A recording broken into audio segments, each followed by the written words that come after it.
You've probably heard about the mysterious sea state of Atlantis. It was a high-tech utopia where people lived happily, but then something happened, and Atlantis disappeared from the face of the earth. Many people believe that this city lies at the bottom of the Atlantic Ocean. But what if we've been looking in the wrong place all this time? What if it's somewhere different from where they're trying to find it? What if all this time Atlantis was in the middle of the Sahara Desert? Well, this unexpected theory has some evidence, but to study this version, you first need to understand what Atlantis was and how we got to know about it. The very first mention of the mysterious city was in 360 BCE. Ancient philosopher Plato wrote about Atlantis. His work, Dialogues, described Atlantis as a rich land with advanced technologies. Its inhabitants were powerful, intelligent, and beautiful, like superhumans. He described in detail the structure of the city, and this was the main reason why many people believed in the existence of Atlantis. According to his records, the Atlanteans built this place in several concentric circles of black and red stone. Then they covered these circles with brass, tin, and precious metals. In the city, there were water channels on which ships sailed. The Atlanteans were sailors, so they built a passage from their city to the open sea. On the internet, you can find many drawings of Atlantis, created based on Plato's descriptions. Take a look at these drawings and an actual photo of the Eye of the Sahara. This place in the Sahara has a shape of several concentric circles. It looks as if a destroyed city left a trace on the sand. Many people have written online that the lost city was located there, but no one could prove it. Once upon a time, the Sahara was filled with rivers and lakes. In prehistoric times, there was only water there. So far, everything matches.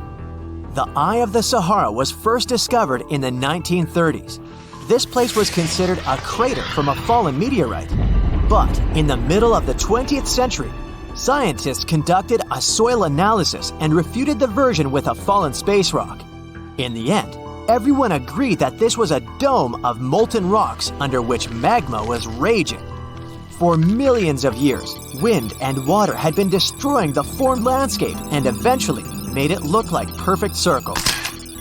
But what if the Atlanteans once came to this place and used natural circles to build a city?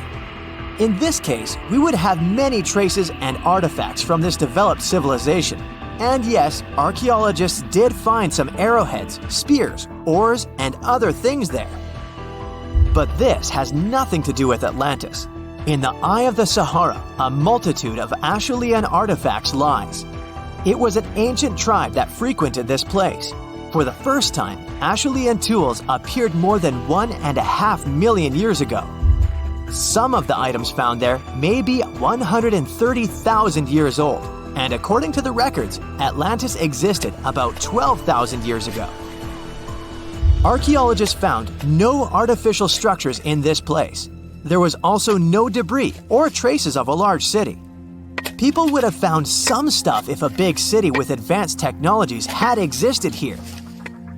The main supporter of this idea was one YouTube channel. It collected 1 million views and attracted the attention of many historians and anthropologists. The theory that the Eye of the Sahara is Atlantis was quickly refuted. People found too many discrepancies between this place and the description of Atlantis.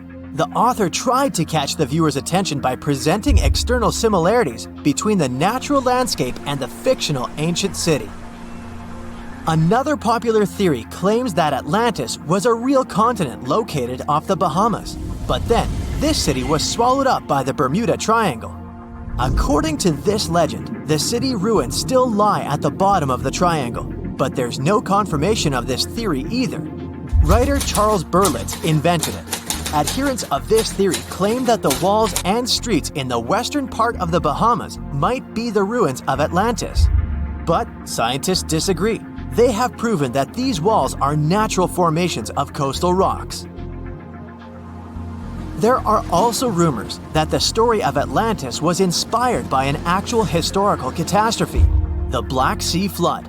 This is the Bosporus, a strait in Turkey connecting the Black Sea and the Sea of Marmara. Around 5600 BCE, the Black Sea was twice as small as it is now and had many cities on its shores. Unfortunately, a huge flood destroyed this flourishing civilization. Within a year, cities descended underwater, and surviving inhabitants moved to foreign lands and spread stories about the flood. Maybe these stories inspired Plato to come up with Atlantis. In the 1950s, people came up with another version. Atlantis was the continent that is now Antarctica. Tens of thousands of years ago, a warm continent with a developed city shifted to the northern part of our planet because of the movement of Earth's crust. The Atlanteans couldn't adapt to the cold conditions, and Atlantis was covered with a thick layer of ice. This theory was refuted when scientists began studying the tectonic plate's nature. It turned out that Earth's crust couldn't have moved such a huge continent as Antarctica. The tectonic plates don't behave this way at all. But the main question is, was Atlantis real? No one had described it before Plato. Perhaps the philosopher came up with it. Maybe he did this to emphasize the correctness of his views on life and to identify his philosophical theories. In his works, he wrote a lot about divine and human nature and how people can destroy this nature. He spoke of decaying ideal societies because of immoral behavior and vices. The Atlanteans were once moral, spiritual people who created a utopia, but then they became greedy and mean. They destroyed their inner nature, and for this, they had to witness the destruction of their city. One night, fires and earthquakes hit Atlantis and plunged the city into the sea. The higher powers punished people for their immoral behavior, and Plato also wanted everyone to be afraid of moral decay. But judging by the descriptions of the earthquakes and fire, it may seem that Atlantis was destroyed by a volcanic eruption, as it was with the ancient Roman city of Pompeii. And such destructions have happened pretty often throughout history. Natural disasters ruined many developed cities. One of the most famous cases occurred in 1100 BCE in the Mediterranean Sea, when a volcanic eruption destroyed the highly developed Minoan society. The Minoan society existed for about 2,000 years. These people mostly lived on the islands of Crete and Santorini, located north of Crete. The Minoans had beautiful houses, a sewage system, and a developed economy. They were engaged in agriculture, grew fruits and vegetables, painted frescoes, and made jewelry. They were the first people to found the thalassocracy, an empire based on the sea.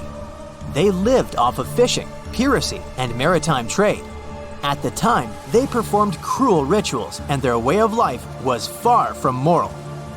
They were used to earthquakes on the island of Santorini, so they reinforced the walls of the city with wooden beams, but they didn't know what a volcanic eruption was. And when the sulfur smell appeared in the air, they didn't suspect the impending catastrophe. When the volcano spilled out tons of lava and ash, all the residents of Santorini abandoned their homes and tried to escape, but they couldn't. The eruption and earthquake triggered a tsunami. A large wave flooded the coastal part of the island of Crete. This hit the economy of the Minoans hard and destroyed their port harbor. Then, foreigners attacked Crete and finally destroyed the developed civilization. Some historians think that Plato could have referred to the Minoan Empire when describing Atlantis. Using their example, he showed how immoral actions could destroy people.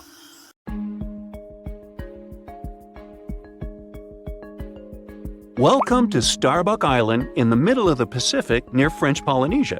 Even if the name brings to mind a strong coffee smell, you will find no frappuccino there. The island is uninhabited. It's also pretty tiny, just 5.5 miles east to west and about 2 miles north to south. The island is so small, New York City could fit in 18 such islands. Seems like there can be zero interesting things, but Google Maps have something to surprise you. A couple of months ago, there was a viral TikTok video about a weird saucer-shaped object found on Google Maps on Starbuck Island. The video racked up over 5 million views in 2 days. The creepiest part is that there's a long streak traversing almost the whole island. It looks as if someone had to brake with all their might, but failed, and it resulted in a crash of that saucer-looking vehicle. Could that be another possible proof that we aren't alone in the universe and someone tried to visit us and couldn't drive very well? All these speculations are blood-chilling, and the users believe no one knew the true story behind those traces and the saucer. Little did they know that back in 2009, a group of explorers visited the deserted island. They made a couple of videos that were uploaded to the net. Thing is, the island didn't used to be that deserted. In the 19th century, Starbuck Island was used for guano mining. A tiny clarification here: guano is bird and bat droppings. Yeah, droppings mining doesn't sound quite convincing, but guano is rich in phosphates, and phosphates have a lot of uses and can be used as fertilizers. So, since there were some people on that island, they had to construct a sort of temporary settlement, which they did. Now, back to Google Maps. Do you see that angle? Right. The satellite picture can be compared to the pictures and videos made in 2009 by the explorers. Another point proving that this weird object has a terrestrial origin is that there are some trees on the island, which is bizarre. These trees aren't native to coral limestone terrain, and they were definitely planted by people. Mystery solved. The saucer-shaped object is not an extraterrestrial vehicle, but what remains from a settlement. And the traces stretched out across the island? Who knows? But it's definitely nothing out of this world. Another TikTok user claimed they saw zombies on Google Maps. Let's see if this one is true. First off, the video scared over 1 million people who watched it. This TikTok starts with a view from afar, and as the user zooms in, we understand we're in Finland. Then we see an inscription. Alright, I surrender. Finnish viewers, help me out here. The next thing we see is a low-quality Google Street View image, and that shot sends shivers down my spine. It looks like a mass gathering of people, but they don't look quite alive. The image looks foggy and bewildering. Are these real zombies? Sure thing they're not. First off, let's deal with the inscription. It translates to English as "a quiet people's facial artwork by this person." So, he is a Finnish dancer and choreographer and intended the silent people artwork to be part of his performance. But now it's an independent art piece. Fun fact, the silent people figures get changed twice a year, in the fall and at the beginning of the summer. They get all the clothes from donations. Bang! Another myth debunked. Right side 2, TikTok myths 0. Right, now take a look at that pic. Anything weird you've noticed? Right, it's a 3-legged girl.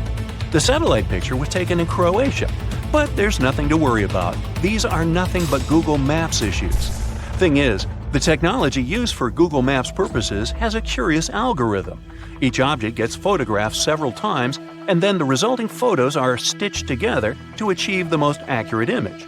In most cases, it works, but sometimes it seems like the technology tries too hard, and it results in extra details and sometimes extra limbs people have in the photo. And if we're going to have a 3-legged race, then I'd bet on her. There's nothing that can escape the all-seeing satellite eye, right? On September 20th, 2022, a TikTok user posted a video about a plane found underwater on Google Earth app. The plane was found off the coast of Crooked Island in the Bahamas, not far away from Colonel Hill Airport. Now, let's see if that's true. The first thing we should keep in mind is that even Google Earth Help themselves admit the fact that the pic found in the app may be the result of several photos, either satellite or aerial, taken on different days and even in different months. The result of stitching might sometimes be a bit unpredictable. Remember the 3-legged girl? How could we forget? So, as you may have already guessed, this photo is nothing but stitching. The area with that plane was photographed multiple times in 2004 and 2005, then it was photographed 8 times in 2015 and a couple of times later. The most probable reason for this photo being on Google Earth is that these are the 2015 shots combined together.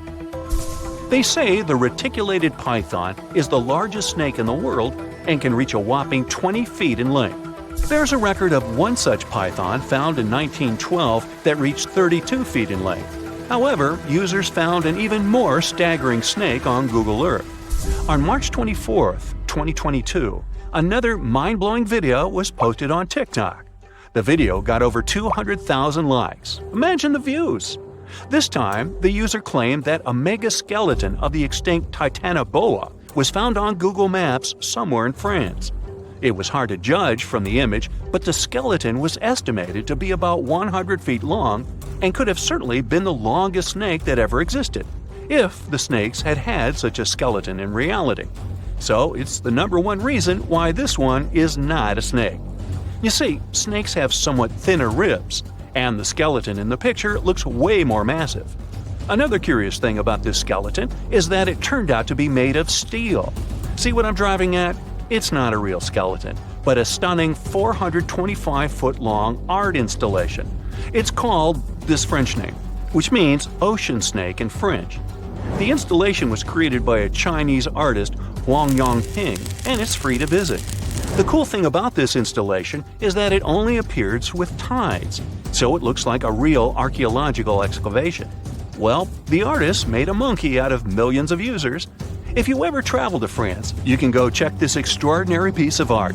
It's located in this place, not far away from that place. Sometimes, Google Maps shows something that never existed. Meet Sandy Island. For a long time, it was believed to be located near New Caledonia in the eastern Coral Sea. It all started when Captain James Cook included it in the charts back in 1774.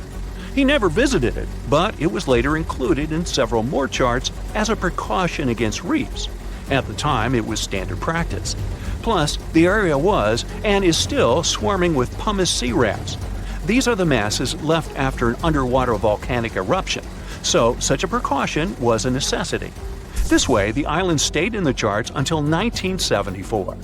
A flying recognition campaign claimed there was a lack of appearance of that island, and Sandy Island was deleted from the charts. Google Maps appeared back in 2005, and the island, surprisingly, was there, even though it had been previously undiscovered. It got removed from Google Maps only in November of 2012. Now, there is nothing but black pixels, but there used to be a darkened sea area. Today, some specialists believe the whole situation with the island was just a copyright trap, which was a popular practice among cartographers back in the day. Those traps help cartographers protect their intellectual property. So, have you ever seen anything weird on Google Maps? You're going to Ilha de Queimada Grande, one of the most dangerous islands in the world. There, you find yourself among rainforests, huge rocks, and grasslands. The place is home to birds, locusts, and giant cockroaches. But there's one more animal, and because of it, the island got its notorious reputation. Snakes live there, and a lot of them. So many that the place is also known as Snake Island. Will you survive there? Located just 20 miles away from the coast of Brazil, the island has an area of 43 hectares, or over 100 acres. It probably got cut off from the mainland after the last ice age. The snakes were also separated from most other animal species. They didn't have competitors and had an unlimited source of food. In such a small area, there are up to 4,000 snakes. That's one snake for every 10 square feet. It would be a difficult feat not to come across a snake on this island. Not only is this snake, the golden lancehead, one of the most numerous on the island, but it's also a highly venomous pit viper species. And it's also one of the most venomous in all of Latin America. Its venom is so potent due to the isolation of the species, with only birds sharing the land with them. To catch these birds, the snake's venom needed to become extra strong. And indeed, since they got separated from their distant relatives, their venom has become up to 5 times more powerful. Most of the time, these snakes hide in the trees or amongst leaves on the ground. If you find yourself stranded here, you'll want to keep yourself a safe distance away. Snakes mainly use their sense of smell and rely on vibrations. If you get too close to one, either stand still or slowly walk away.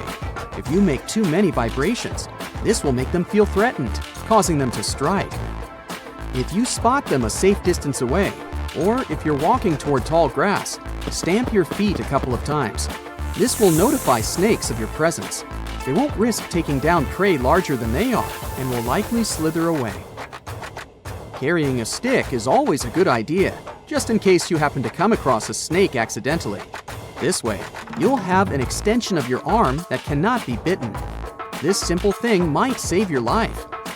A stick with a V shape on the end will give you even more advantage. Even if a snake starts acting aggressively, holding it down will stop it in its tracks. But whatever happens, don't try to pick it up. Okay, but what if you get bitten? The chances are pretty high on this island, of course. First of all, don't try to get the venom out on your own. Make sure you call emergency services immediately. And once help is on the way, apply a wide bandage. A piece of clothing will do if you don't have anything else. Don't try to chase the snake trying to identify the species. Emergency services know how to figure out what venom it is. Now, just keep calm and wait for help. You might be wondering who you can call on this abandoned island. Well, since it's strictly prohibited to visit this place, there are signs advising to stay away all over the island, along with a number you can call if you run into trouble. Let's say you've successfully avoided getting bitten. The next thing to consider is what you can eat there. Snake Island was previously known as Ilha de Queimada Grande, where queimada is Portuguese for forest being lit up, or forest fire. The reason for that was the fact that the entire island was deliberately set on fire to make room for a banana plantation. Unfortunately, the banana business didn't turn out to be a success, probably because farmers got sick and tired of snakes. But some banana trees still thrive today, and they can provide you with some much-needed nutrients. You'll also want some protein in your diet throughout your stay. Luckily, along with the snakes trapped on the island, there are also cockroaches. These giant prehistoric-looking roaches come out at night to feed on plants. Get that barbecue started and enjoy the rare delicacy this island provides. A great way to survive on the island is to avoid it altogether. If by chance you happen to be sailing past, keep in mind that this place was once connected to the mainland. Rocks beneath the waves are very likely to damage the bottom of your boat if you get too close. Make sure you keep an appropriate distance when traveling past. Sure, this island is intriguing, but please remember that no matter how close you get to it, you won't be able to see snakes from the boat. You can only see these creatures if you get close enough, which you really shouldn't do. And it's not only reptiles that make this location dangerous. Pirates visit the island quite often. Not the sea shanty singing peg-legged arr pirates, but bio-pirates who come there to capture the very thing that makes it so dangerous. They come there for snakes, to catch them and sell them illegally. Since the island got cut off around 11,000 years ago, the golden lancehead has evolved within its own unique habitat. So, although there are many reptiles on this island, they're still an endangered species. Due to their limited numbers, their value is very high, reaching up to $30,000 on illegal markets, which gives biopirates the motivation to catch them. I can think of better ways to make a living.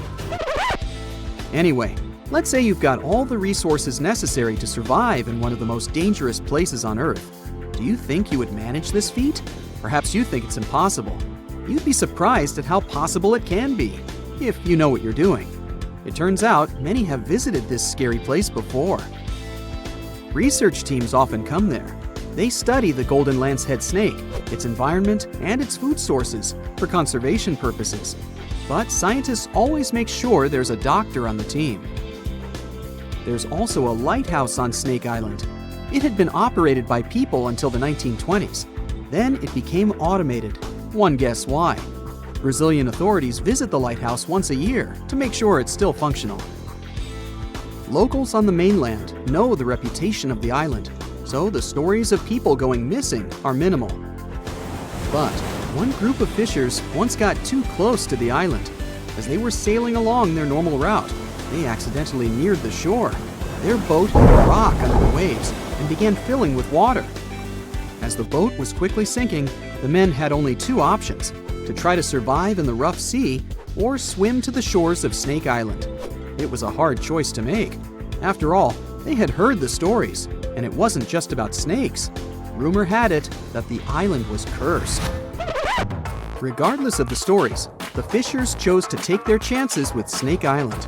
After making it to the shore, they tried to be careful. Their knowledge of the island could help them survive. Most importantly, they knew to avoid the rainforest at all costs. As the men got hungry, they carefully walked along the edge of the forest, warily collecting bananas. They were mostly sitting, waiting, and conserving their energy. They could only drink water when it rained. It was just enough to sustain them. They slept on the beach, unprotected from the elements and weather. And all the time, they were so close to the comfort of the lighthouse or caves. They were probably overly cautious, but it was either enduring some discomfort or risking their lives for a dry bed. They didn't yield to the temptation. They managed to survive for 3 days without being bitten by a snake. After that, a passing boat finally rescued them. So, now you know, anything is possible. The Moai statues have been standing tall and proud for hundreds of years. Once people put an enormous effort into carving these grand sculptures, and then they just suddenly stopped making them. But why? Let's figure out this mystery. Easter Island, located 2,500 miles east of Tahiti, has an area of 63 square miles. To this day, it's one of the most isolated islands in the world. Once it was covered with forests, filled with different trees and ferns. But when the first humans came to the island around 400 CE, the forest slowly began to disappear. And starting from 1250 CE, Moai statues began appearing all over the place. People made them from different types of rock: compressed volcanic ash, basalt, trachyte, and red scoria. As it's a volcanic island, these were all the ingredients the creators of the statues had to use. And once the builders completed their work, they covered the statues with pumice. The faces of the statues are different, but they all have distinct expressions with heavy brows and large noses. Their arms are carved into the body. Some have hats on top of their heads. There are nearly 900 statues all over the island. They differ in size. The average height is 13 feet tall, and the largest ones reach 33 feet in height and weigh up to 82 tons. Because the statues have so many different faces, there are theories that they represent and honor ancestors, chiefs, and other important people who lived on the island. But without any clear evidence, it's almost impossible to figure out the true purpose of the Moai. Once they stood beautifully along the coast, watching over people in settlements, and their backs faced toward the spirit world of the sea. When Europeans first discovered the Moai statues in the 1700s, many of them had already toppled over, and the construction of statues had stopped way earlier than that. Huge amounts of effort were put into making these things. Expert craftspeople spent a great deal of time slowly carving the statues with basic picks. A team of up to 6 people would work hard for an entire year to make just one statue. Then they often had to transport it to its special place on the island, as far as 11 miles. With the help of carbon dating, experts have managed to figure out that the statues started to appear in 1250 CE. And then, suddenly, in 1500 CE or so, the process just stopped. The creators of the statue just left their stone chisels where they were last used, and only a quarter of all the statues were actually placed where they were supposed to be. Half of them still remained in the quarry, while others were left on the ground mid-transit. Something happened on the island, and it caused everyone to just lose interest in the statues. There are many theories around why it could happen, and they mostly relate to deforestation. Islanders may have used wood to move the statues across the island. They possibly did this with the help of sleds and ropes, or even used logs to roll the statues or canoes to float them. The wood started to deplete eventually. Trees on the island took very long to grow, and rats ate most seeds. People had many uses for wood, and they needed it not only for practical things, but also to create other statues. Another reason why the inhabitants of the island could have stopped building the statues might be that they were busy with other projects. Specialized rock gardens were becoming more common with a growing population. They were great for the soil, keeping it warm and fertilizing it at the same time. Islanders spent much time and effort making these rock gardens, and there simply wasn't enough time to focus on building and moving the statues. Another theory suggests that what people believed in changed over time. Supposedly, the islands once saw the statues as a connection to their ancestors.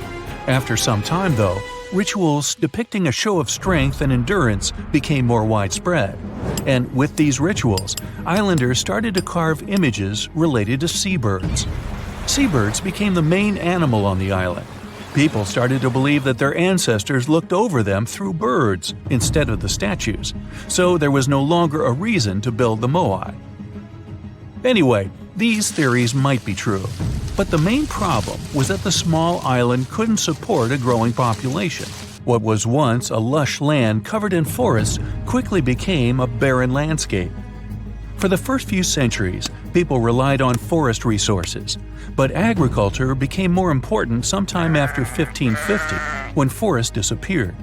Tribes that once worked together to build the fantastic monoliths focused on competing against one another instead. During this struggle for land and resources, the Moai statues were toppled over because people wanted to reduce their significance. Over the following centuries, all the statues were pushed over, but not all of them deliberately.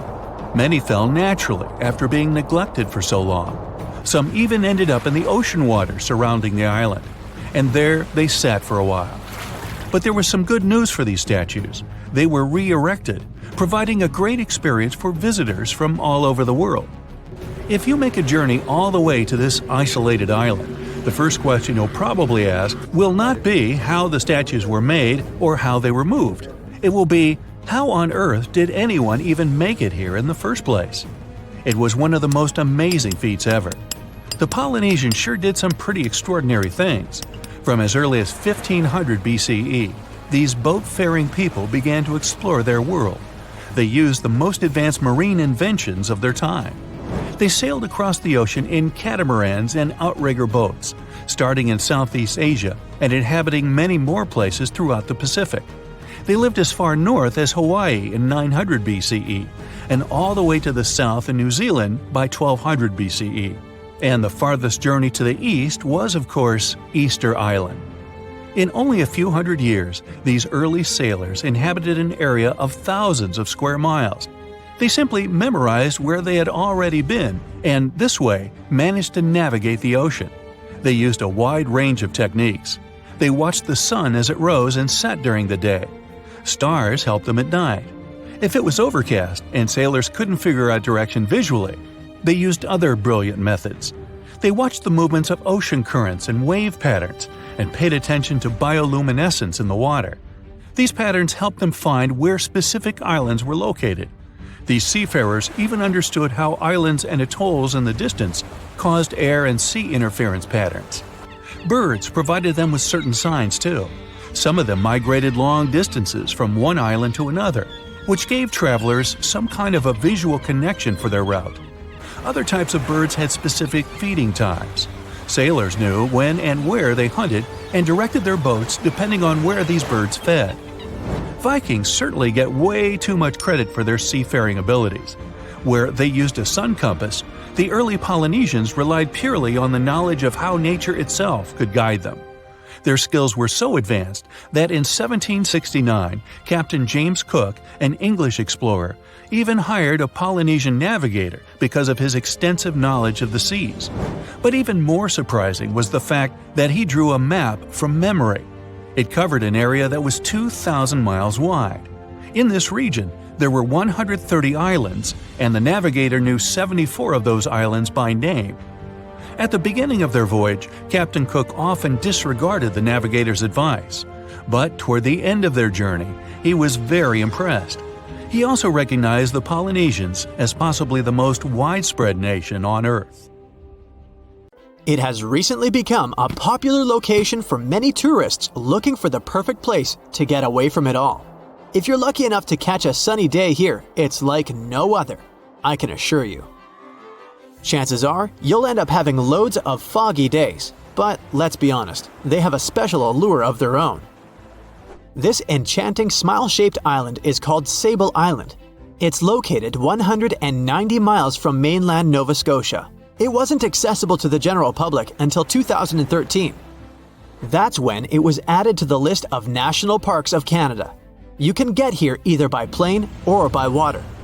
But what's so enchanting about this place anyway? There must be something since the yearly tourist count is growing every year. Firstly, there's a spectacular number of wild horses here. There are between 200 and 500 horses roaming free all over the island. There's also a large population of gray seals. The place is also the only breeding location of a rare bird species called the Ipswich sparrow. If you're already considering a trip here, there are some things you need to know first. Remember that fog I mentioned earlier? Well, it turns out that Sable Island is the foggiest place in the Canadian Maritimes. I'm talking about approximately 127 foggy days each year. During such days, Sable Island literally disappears underneath a thick layer of fog. You won't be able to explore the place on your own either. The local regulations state that visitors need to travel within a group, and they also need to keep a 197-foot distance from the wildlife they can encounter here. As charming as this place may be, it holds a dark secret hidden beneath the sandy dunes, and it has nothing to do with beautiful creatures living here or the island's unique vegetation. Apart from being known from its horses and seals, Sable Island is infamous for an overwhelming number of shipwrecks. Over the years, about 350 ships have ended their lives here, on these sandbars. When survivors described their experiences, they usually mentioned harsh weather conditions near this mysterious island.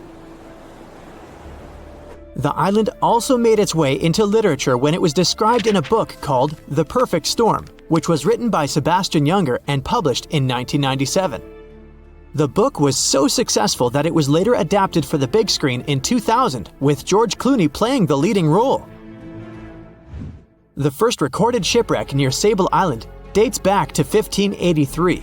The boat was named the HMS Delight and was under the command of British adventurer and explorer Sir Humphrey Gilbert. Only 17 people managed to survive the catastrophe by escaping in a small boat. Records mention that they spent 7 days at sea before reaching the shores of Newfoundland. In 1884, another vessel named the Nicosia struggled in the thick fog as well.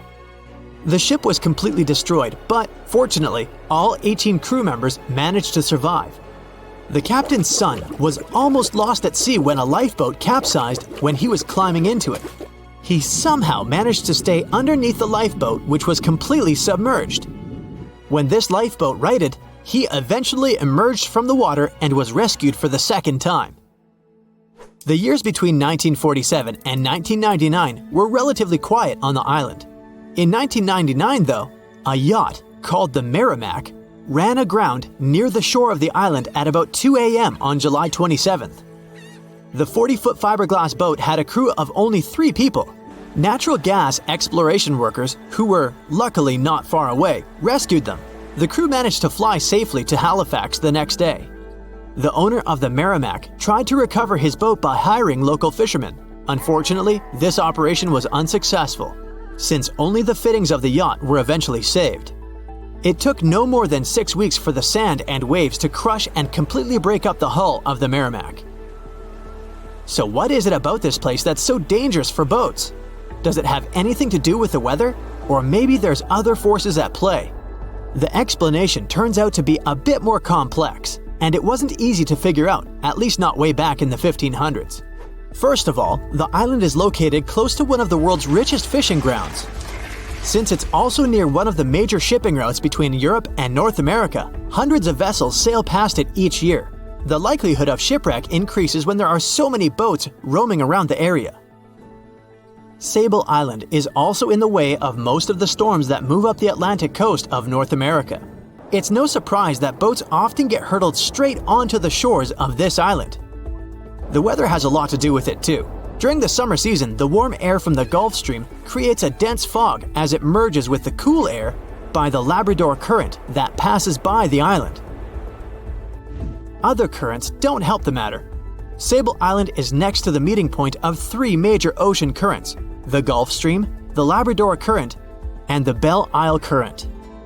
Since the 1950s, radars and other modern navigation tools have been used on commercial vessels as well. Up until then, the sextant was the main instrument used to figure out a ship's location. It doesn't mean that sextants weren't accurate, but this instrument couldn't work properly without a clear view of the sun or stars, which means it didn't help much in dense fog, such as the one surrounding Sable Island, or when it was cloudy. Often during bad weather, the captain of a ship navigated, relying on their experiences and intuition based on the ship's speed and direction. That's why most of the survivors in shipwrecks near Sable Island said that the captain had simply miscalculated the ship's position, crashing into Sable Island by accident. This dusty, sandy land is as unfriendly to ships as it is to trees.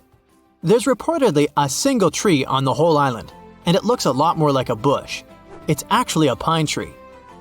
And since the famous island horses don't see it as much of a food source, it somehow managed to survive. Reports say that the tree was planted back in the 1950s. Local authorities were trying to grow a forest on the island to make it a bit more welcoming. They've planted tens of thousands of trees over the years, more than 69,000 evergreens, 600 fruit trees, and about 55 pounds of pine seeds, along with other plants which could survive the conditions on the island. But they were no match for the extreme weather and sandy soil. Out of all those plants, just one pine tree is still alive. Thanks to its resistance, it has even become a symbol of Sable Island.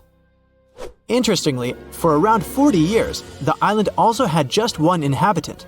Can you imagine that? One person living on a remote island for so many decades? It's the story of a woman called Zoe Lucas. She chose to surround herself with the only residents on the island: the horses, the gray seals, and the many species of birds. An esteemed naturalist, she mentioned in an interview she gave back in 2017 that she was used to living on the island and that she never got lonely. To survive here, she had to put together an essentials kit.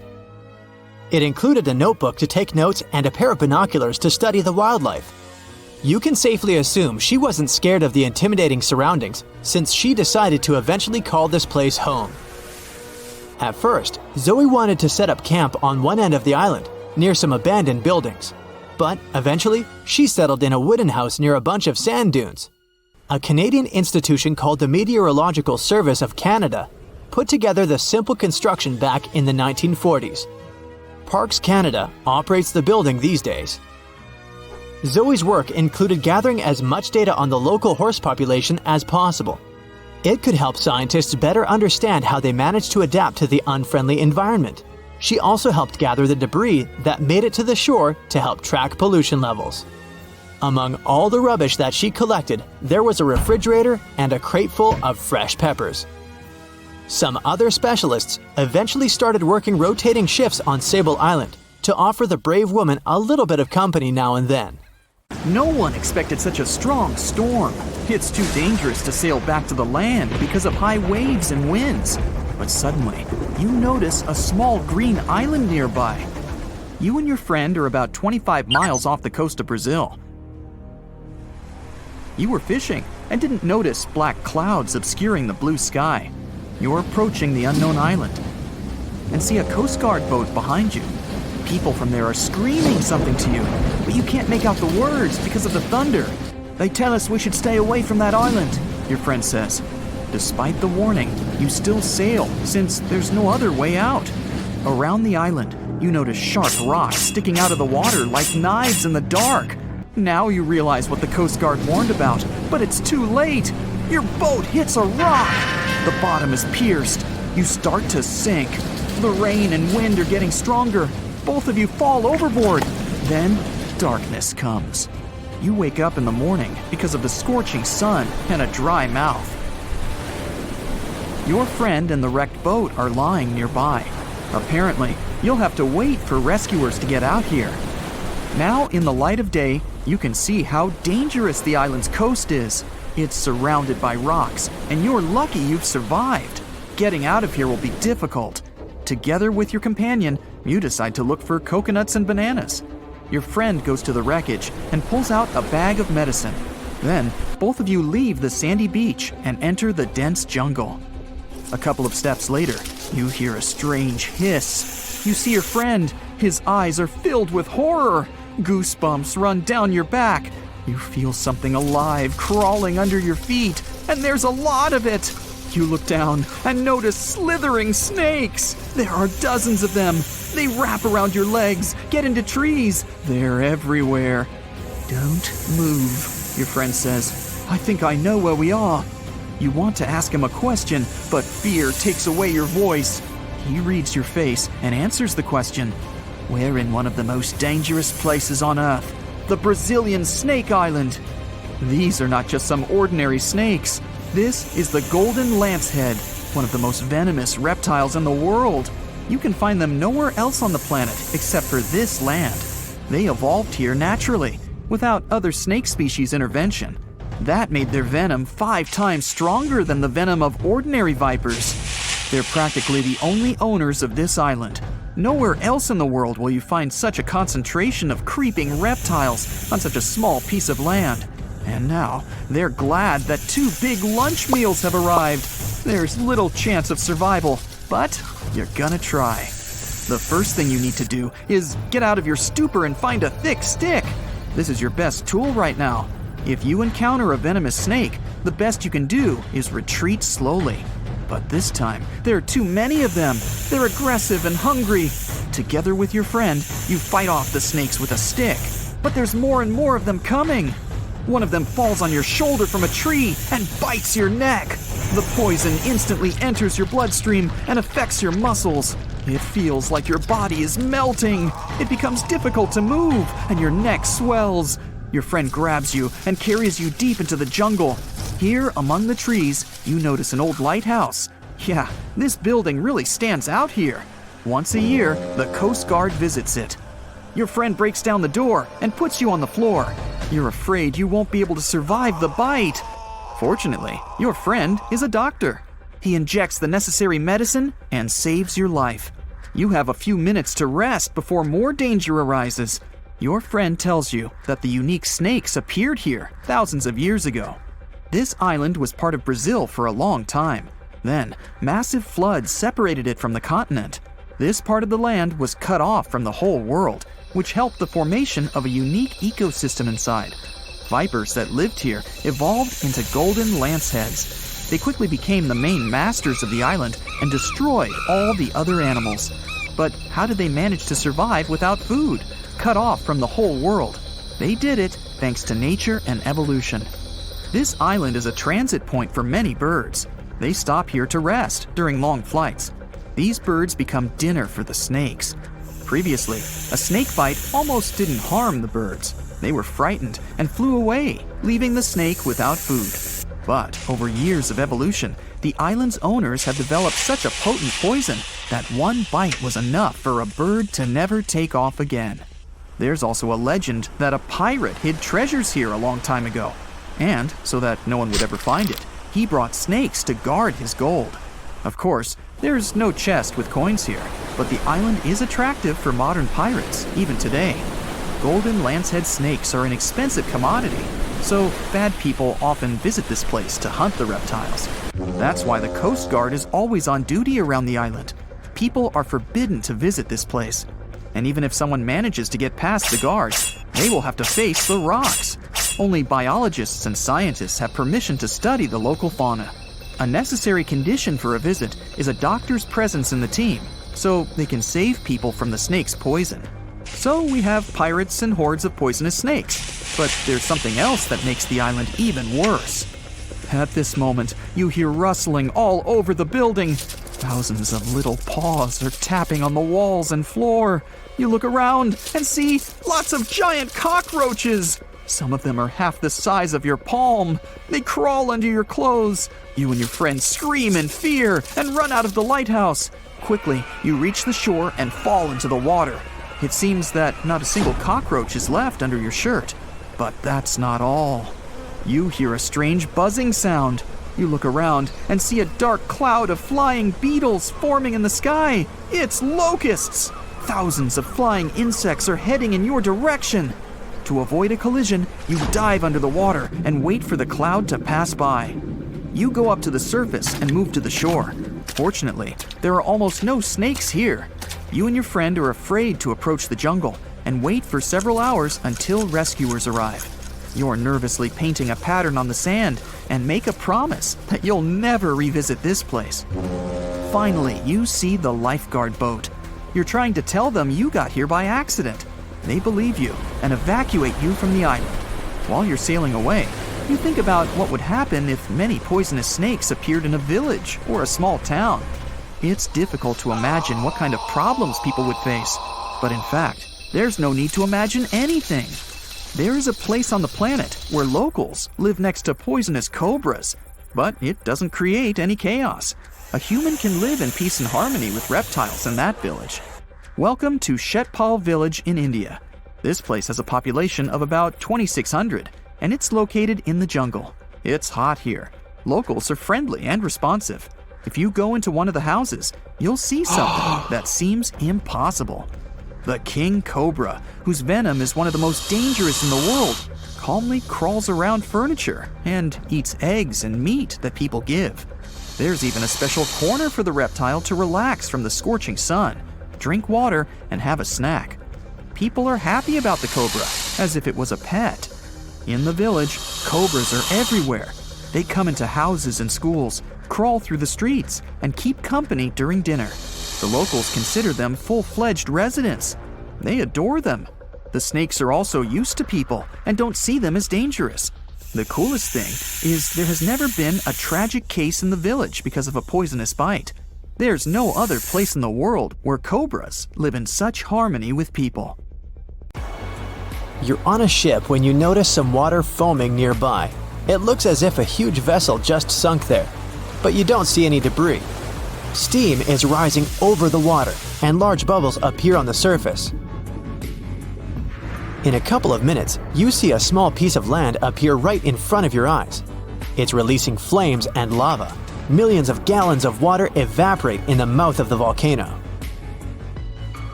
Frightened, you get away from this place. For the next 3 years, the small island covered with volcanoes will slowly be emerging from the water. Every day, it'll erupt and fill the sky with black ash.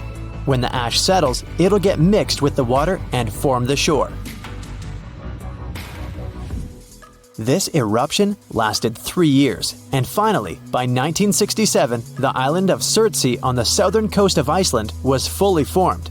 Surtsey is one of the few islands that have emerged from the depths to the surface of the sea. But it's almost impossible to get here. The island has a unique ecological system, and scientists want to find out how it's going to develop without human influence. Only a few people from all over the world have permission to walk around on the island. For many decades, people's minds have been occupied with the mystery of Easter Island, a remote piece of volcanic soil far away in the Pacific Ocean. But our planet hosts thousands of such lonely islands. What is so peculiar about this one? The mystery is concealed not in the island itself, but giant stone statues covering it. Who created the world-famous huge stone heads? Did they serve any specific purpose? Rapa Nui, which is the name given to Easter Island by its first inhabitants, is the territory of Chile and is situated in the southern Pacific Ocean. And it is so far away that you can easily consider it one of the most distant places on the world map. The only transport that can take you there is a plane. If you want to get to this destination point, you will need to spend 5 hours on board, flying from Santiago to Easter Island. The statues carry the name Moai. They started to be carved at some point between the 13th and 15th centuries.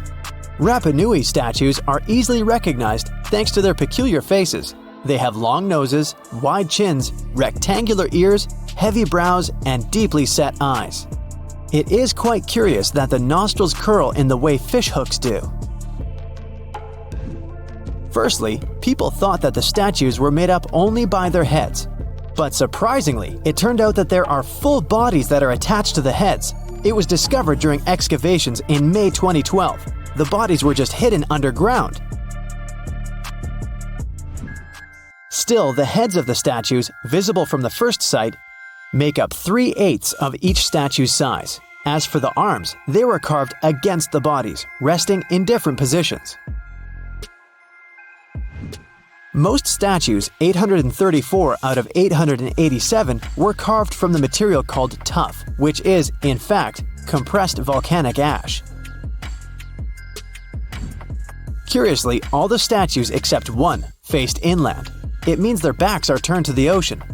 Perhaps the reason for that was the belief that the statues were the protectors of the villagers. That's why they overlooked the settlement. The only statues not fitting into this pattern can be found at Ahu Akivi, a sacred place for the people of Rapa Nui. People keep wondering how the statues of such a huge weight have been distributed all around the island. What's more, in 1722, visitors found a small local population between 1,500 and 3,000 people. How could it correlate with the hundreds of statues on the island? The mystery surrounding the way Rapa Nui people could move the statues challenged the researchers, not letting them back off. In the 1980s, some of them decided to recreate a statue and check the possibility of moving it around. Several decades passed, and another group of American scientists proved that the islanders could tie ropes encircling the huge statues and move them with a walking motion. They backed up their theory with practice, moving a full-size replica using this method. Actually, their idea can explain why Rapa Nui folklore states that the statues were walking with the help of magic. It explains the way the statues were transported to their designated places. Our next stop is Brazil, far from the center of Sao Paulo. That's where you can find an island that's almost impossible to get to. But if you succeed, you're unlikely to leave it. It's called Snake Island. There's no other place on the planet with such a high concentration of snakes. They are the only owners of the island, since no other animals can survive among them. The golden lancehead. They are one of the most venomous species in the world. Their venom is very powerful and fast-acting. If you let this reptile bite a raw piece of meat, the place around the bite will start to melt. Count me out. Imagine you're on this island and the snakes don't bite you. The most interesting thing you can find there is an old lighthouse. It's hidden in the dense foliage of trees. People lived on the island a long time ago. Rumor has it that the last keepers were in the lighthouse when the snakes broke in. No one has lived there ever since. How these unique snakes appeared on the island is still a mystery. The most popular legend claims that a pirate came there a long time ago. He hid a treasure somewhere on the island. Then, he left the snakes in the spot where the chest was hidden. The pirate hoped the reptiles would scare people away from his gold coins and jewelry. Since then, a few snakes have managed to increase their population thousands of times. And some of them, reportedly, are wearing jewelry. No, not really. Even if you wanted to get to the island for some reason, the patrol services would stop you. Only a few people in special protective suits can get there to conduct scientific research. Susie gets here on a small boat. As soon as she steps on the ground, she turns on the live broadcast on her phone. She records dolls hanging on trees all over the island. They have different clothes, different sizes, and faces. There are about a dozen creepy toys on every tree. Rain and hot sun deform the toys' faces. They are covered with moss and greenery and have taken eerily scary forms. There are rumors they come to life at night. Wanna check? One of the subscribers writes, "No problem," Susie agrees. The sun is going down below the horizon. Darkness falls on the forest. Susie is wandering among the trees. The moon lights her way. She makes a fire to get warm. At this moment, she hears a strange sound. She notices some movement out of the corner of her eye. The phone turns off. Susie looks up and sees one of the dolls, lit up by the flames, is turning its head in her direction. Susie screams and runs away from this place. Of course, the doll didn't move. You can notice a little bird sitting behind the toy's head. A few days later, Susie found out that one of the Mexico City locals had moved to the island in the 50s and filled it with toys. He collected dolls from landfills and canals around the island. He spent several days decorating every tree. In the beginning, it looked strange and exciting for tourists. Then, as the dolls began to age and rot, this place became more attractive for people. There are several legends about the reasons for his obsession. Okay, Susie's had enough of these mysteries and creepy places. Now she wants to admire something majestic that was created by nature. She arrives in California's Sequoia National Park. where the most giant trees in the world grow. She's looking with an open mouth at the biggest tree in the world, a giant sequoia.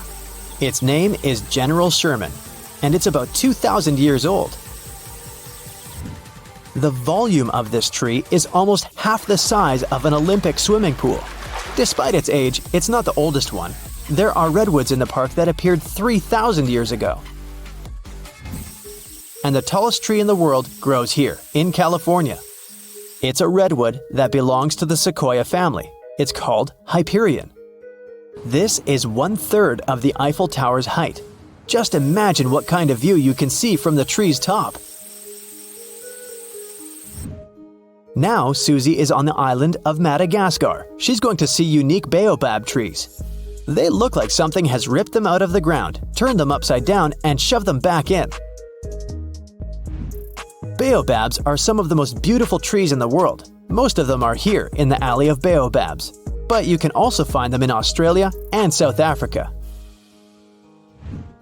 Their tree trunks resemble sponges. They expand and absorb moisture during the rainy season.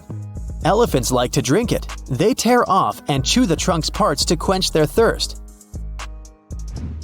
At night, flowers bloom on the baobabs. They smell like sour milk and attract bats. But the most interesting thing is that the baobab doesn't dry out and doesn't fall like other trees after the end of its life. It crumbles, settles, and leaves a pile of pieces on the ground. It's 2010. You're in the Japanese waters of the Pacific Ocean, about 745 miles south of Tokyo and very close to the island of Iwo Jima. The sky is clear. There are almost no waves. A heavy, low rumble comes from somewhere deep under the sea. It scares away all the flying gulls. And then it gets quiet. Too quiet. It seems that even light waves don't dare to make a sound. Suddenly, a small bubble rises to the surface of the water. Then, thousands of air bubbles start moving up, one after another. The water begins to boil and heat up. Its temperature is so high that you can cook eggs or pasta in here. The boiling area grows to the size of a stadium. A huge amount of steam is released into the air. You can see an outline of some huge object through the boiling water. Then, everything stops. The water cools, the amount of bubbles goes down, and the surface of the ocean becomes calm again. That year, an underwater volcano erupted at that specific location. Fortunately, it didn't bring any serious consequences. In August 2021, the eruption repeated. But this time, everything wasn't limited to the bubbling water. The Japanese Coast Guard reported strong volcanic activity in the region. Hot steam and gases came out of the water and rose into the air to a height of 10 miles, which is about twice the height of Mount Everest. The huge awakened volcano began to slowly lift to the surface. If you took a helicopter ride above this place, you'd see more and more land coming out of the water. This is not just a volcano, it's a whole island in the shape of a horseshoe. And this is just the beginning. Seismologists say this island is the tip of a huge volcano. It fills the sky with smoke and ash. The air temperature is rising. Scientists continue to monitor the situation. They believe the volcano can completely get out of the water. Nobody knows what consequences this may have. This isn't the first island that has appeared in the waters of Japan. Underwater volcanoes have erupted several times over the past century. One of the most surprising cases occurred in 2013. That year, a small piece of land was formed next to the already existing island. The underwater volcano that emerged from the water began to grow slowly. At some moment, it connected to the island. After 2 years, the area of this island increased by 12 times compared to the original size.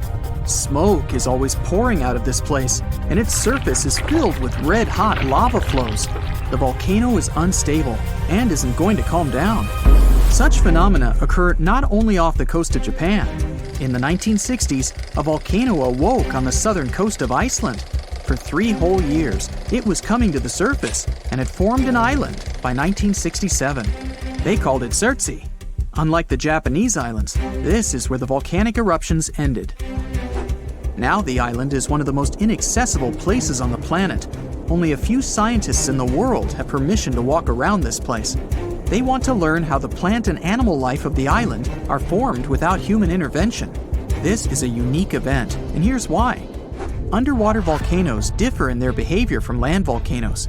They don't explode and don't release lava flows upwards. A huge amount of water above them creates high pressure. As soon as the magma gets out, the water immediately lowers it to the seafloor. Underwater eruptions don't normally cause any changes on the ocean surface. So, millions of gallons of lava sink to the bottom, cool down, and solidify around the volcano. This lava forms a thick layer of Earth's rock. To make an island appear on the surface, an underwater volcano needs a lot of magma. The next eruption creates another thick layer. Millions of years pass, and passive lava flows form mountains. Constant eruptions increase the height of the seabed. Layer by layer, the cooled lava rises higher and higher, and then, one day, it appears on the surface in the form of an island. Often, underwater volcanoes don't reach the surface and fall asleep forever. Such volcanoes are called seamounts. The tectonic activity also affects the formation of islands. The volcano has a source of magma that comes from the mantle of the planet. The tectonic plate is moving, and a volcano is placed on it, so the plate can lead the volcano away from the source of magma. When a volcano rises, it can simply move aside and no longer erupt. From the outside, the volcanic islands look like an apocalypse, lava spraying in different directions, smog and ash filling the sky. But in fact, volcanoes are not about destruction, but the creation of new life. Lava is any hot metal, but the natural lava flowing out of volcanoes is called magma. When it appears on the surface of the ground, various gases and acids instantly evaporate from it, and magma becomes lava. But underground, it's magma. These molten metals contain trace elements of almost all chemical substances that exist in nature. They enrich the land they're flowing in. Ash is also filled with many different elements. The lava hardens, the ash settles, and this creates favorable conditions for the appearance of a rich ecosystem. It can take millions of years to develop, though. The simplest bacteria appear. They feed on chemical elements coming from the volcano. When you have favorable conditions for bacteria, you get favorable conditions for bigger life forms. Birds flying by also help to develop the new ecosystem. They build nests on the island, bring tree seeds and plant spores from the continents and other islands. All this enriches life on the volcano. Volcanoes are isolated places, so unique species of animals, insects, and bacteria can appear only there and can't be found anywhere else on the planet. However, if the volcano wakes up, it can also destroy the ecosystem. The entire island can be covered with ash and simply lose all vegetation. But then, on the scorched ground, life can appear again. Hundreds of islands around the world appeared because of the eruptions of underwater volcanoes. Hawaii, Indonesia, and Iceland have them on their territory. Imagine that people settled on a similar volcanic island and built a city there. And one day, the volcano woke up. It once happened 200 miles south of Tokyo. People built a beautiful town right in the center of an active volcano on the island of Aogashima. In May 1785, the catastrophe began. That day was sunny, and no one could imagine what tragedy was approaching them. At some point, thousands of birds took to the air and flew away from the island. Then, the ground began to shake. A heavy, low sound came out of the town depths. Streams of smoke were coming out of the crater of a green volcano. The volcano was throwing dirt, large stones, and various debris into the sky. The disaster lasted for several weeks. Since then, more than 200 years have passed, and the volcano has never woken up again. The town was rebuilt after the disaster. Now, this place is so great, people don't want to leave, despite the risk of a new eruption. More and more residents are coming to the island. There are many thermal springs, and the waters around the island are rich in fish. But the volcano may wake up at any moment. Fortunately, meteorological and seismological services monitor the situation. A lake can also form inside the volcano, but you shouldn't swim in it. In Indonesia, on the island of Java, there's a volcano with a crater inside. It's filled with turquoise water. The magma inside the volcano consists of many molten metals and chemical compounds, and the lake gets these substances. The volcano emits sulfur dioxide gases that combine with the metallic lake. This gives the water its strong acidity and turquoise color. The steam coming from the lake is acid. When it combines with air, it ignites. This is visible at night. Sulfur accumulations flare up and illuminate everything around. Well, you're on a ship when you notice some water foaming nearby. It looks as if a huge vessel has just sunk there, but you don't see any debris. Steam is rising over the water and large bubbles appear on the surface. In a couple of minutes, you see a small piece of land appear right in front of your eyes. It's releasing flames and lava.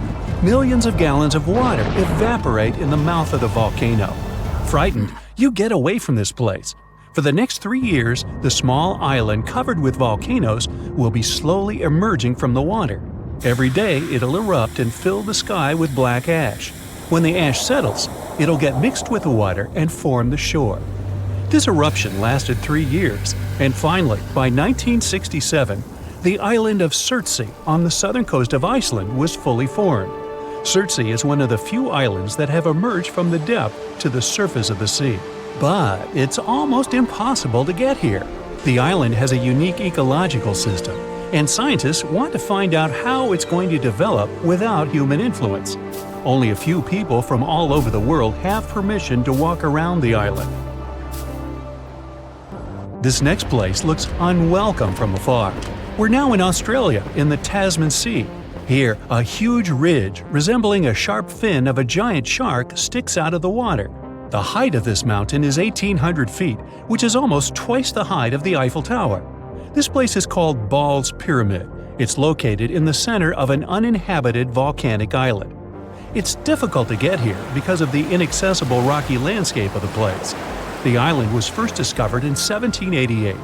At that time, I wasn't around then, it was considered barren and devoid of life. But more than 200 years later, in 2001, a group of scientists arrived at the island, and they found some incredible creatures there. They accidentally discovered the rarest insect in the world. It happened when the researchers reached the island, climbed to the height of more than 100 feet, and spotted a bush. Under it, they saw a colony of bugs known as land lobsters, or walking sausages. These creatures belong to the family of stick insects. Each of them is about 6 inches in length. This is the length of a spicy bratwurst. Add a little mustard and relish? Yum! Oops, back to bugs. That day, people found 27 insects, but since then, their population has begun to increase. These creatures were believed to have become extinct in the early 20th century. But to the contrary, they somehow managed to get to the Ball's Pyramid and survive. Our next stop is Brazil, almost 93 miles from the center of Sao Paulo. That's where you can find an island that's almost impossible to get to. But if you succeed, you're unlikely to leave it. It's called Snake Island. There's no other place on the planet with such a high concentration of snakes. According to researchers, there are about 5 snakes for 10 square feet of land there. They are the only owners of the island, since no other animals can survive among them. Snakes there are one of the most venomous species in the world, the golden lanceheads. These snakes are about 1.5 feet in length. Their venom is very powerful and fast-acting. If you let this reptile bite a raw piece of meat, the place around the bite will start to melt. Wow, count me out. Now imagine you're on this island and the snakes don't bite you. The most interesting thing that you can find there is an old lighthouse. It's hidden in the dense foliage of trees. People lived on the island a long time ago. Rumor has it that the last keepers were in the lighthouse when snakes broke in. No one has lived there ever since. How these unique snakes appeared on the island is still a mystery. The most popular legend claims that a pirate came there a long time ago. He hid a treasure somewhere on the island. Then he left the snakes in the spot where the chest was hidden. The pirate hoped the reptiles would scare people away from his gold coins and jewelry. Since then, a few snakes have managed to increase their population thousands of times, and some of them, reportedly, are wearing jewelry. Nah, not really. If you ever wanted to get to the island for some reason, the patrol services would stop you. Only a few people in special protective suits can get there to conduct scientific research. The next island is located 17 miles south of the center of Mexico City. You can easily get here. There are no poisonous animals, nobody guards the place, and the island's landscape allows you to moor a boat. But most likely, you'll want to leave this place as soon as you walk there for a while, especially if you arrive at night. Dolls are hooked on trees all over the island. These toys have different clothes, different sizes, and different faces. You can find dozens of dolls on almost every tree. In the middle of the 20th century, one of the residents of Mexico City moved to this island and began to fill it with toys. He picked the dolls up from landfills and canals all over the island. It took him several decades to decorate each tree. In the beginning, it looked strange and interesting. Thousands of tourists came here to see the island. Then, the dolls began to age and rot. Rains and hot sun deformed their faces. Covered with moss, they started to take terrible shapes. But the worst thing is that some people believe these dolls come to life at night. Imagine wandering alone on this island under the light of the moon and suddenly noticing a hanging doll without one eye. Ew! It's turning its head in your direction. A second later, you're already jumping into the boat and sailing away as fast as possible. One of the most unsafe and inaccessible places on Earth is located in the waters of the Bay of Bengal. This is North Sentinel Island. It's a small piece of land that looks like a tropical paradise. But you won't get here for two reasons. Since 1956, any trips to this island have been prohibited by law. There are always several ships going around and patrolling the area. The second reason is located on the island itself. Imagine you've managed to get past the patrol boats. You're sailing on a small boat to the shore. Crystal clear water surrounds you.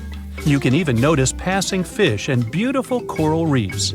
Ahead, you see the golden coast and bright green trees, and among them, you notice small dots. You get closer, and an arrow whizzes by a few inches away from your face. The next arrow is stuck in the wooden hull of the boat. The dots you noticed before are people, the local Sentinels tribe. They're standing with bows, releasing arrows, and throwing spears at you. They are screaming something and waving their hands.